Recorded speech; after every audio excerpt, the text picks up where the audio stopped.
এয়া হৈছে নিশা, যি নতুনকৈ প্ৰেমত পৰিছে। এওঁলোকৰ মাজত এতিয়া ঢেৰ কথা, কিন্তু ইয়াৰ মাজতে ইহঁত দুটাৰ মাজত লাগিব নেকি লেঠা? ই ক'ৰ ছোৱালীৰ লগত কথা পাতি আছে বাৰু? তুমি কিন্তু একদম ধুনীয়া হৈ আহিবা দেই, বগা হৈ আহিবা। আৰু হেৰি, মোৰ বেষ্ট ফ্ৰেণ্ডক তোমাক চিনাকি কৰাই দিব লাগিবতো, সেইকাৰণে একদম ধুনীয়া হৈ আহিবা। হৈ যাব। মই কিন্তু একদম এইখিনিতে ৰৈ আছো দেই, একদম 10 মিনিটত মোৰ ওচৰত পোৱাহি। মই ৰেডি হৈ আছো, যাবহে লাগে। ই ছোৱালী লগ ধৰিবলৈ চাই।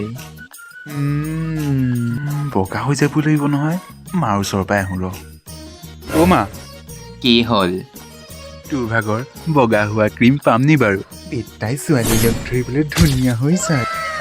ৰ, তই মোৰ লগত কি কৰি থৈছ সেইবোৰ মোৰ চব মনত আছে। এটাকে ভাল পাইছিলো জীৱনত, সেইটোকো তই মা দেউতাক লগাই মোৰ পৰা আঁতৰালি, আৰু তোক মই ছোৱালী লগ কৰিবলৈ দিম।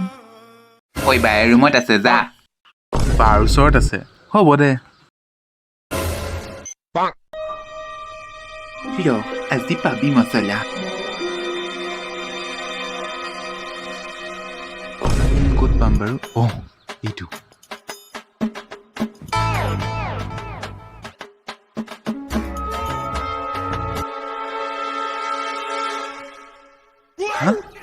খোজুৱাইছে কেলে?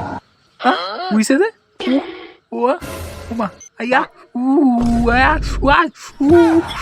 পাইছো মজা, আৰু পাবি ৰ।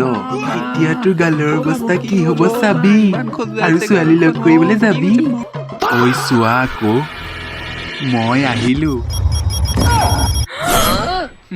তোমাৰ মুখত এইবোৰ কি হ'ল? এইবোৰ মানে হেৰি, শুনাচোন। উখ ৰাম, এতিয়া কি শুনিম আৰু? এইবোৰ কি ৰূপ লৈ আহিছা তুমি? মানে মোৰ কথাটো শুন। মই তোমাক বেষ্ট ফ্ৰেণ্ডজনী লগ কৰাম বুলি কৈছিলি নে বাৰু? মই আজি কম লাজ পাম নে তাইৰ আগত? হেই চব ব্ৰেকআপ, যা। শুনাচোন।